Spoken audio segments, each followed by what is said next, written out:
Welcome to our channel. Today we how to activate Apple Music on Android with family sharing, full guide step by step clearly.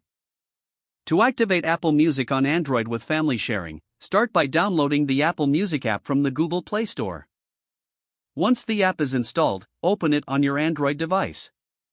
Sign in with your Apple ID. If you don't have an Apple ID, you'll need to create one. After signing in, you will see an option for the family sharing feature. Select the option to join or set up family sharing. Follow the prompts to invite family members to join your Apple Music family plan. Your family members will receive an invitation via their Apple IDs. Once they accept the invitation, they can start using Apple Music on their own devices. To manage your family sharing settings, go to the Settings menu in the Apple Music app. From there, you can view family members and adjust permissions as needed. Ensure that each family member has their own Apple ID for seamless access. With all members added, everyone can enjoy Apple Music with personalized playlists and recommendations. Make sure each family member has the app installed and is signed in with their Apple ID.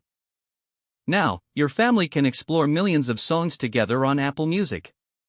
Enjoy the shared experience of music streaming on your Android devices. This completes your guide to activating Apple Music with family sharing on Android.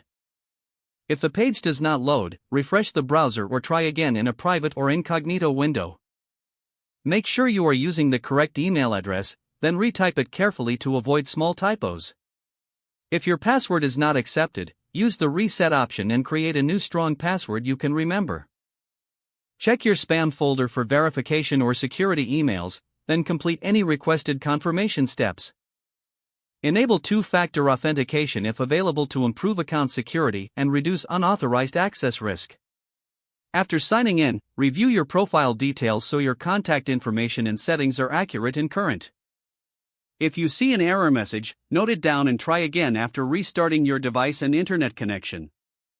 Log out when you finish, especially on shared devices, to keep your account and payment information. If the page does not load, refresh the browser or try again in a private or incognito window. Make sure you are using the correct email address, then retype it carefully to avoid small typos.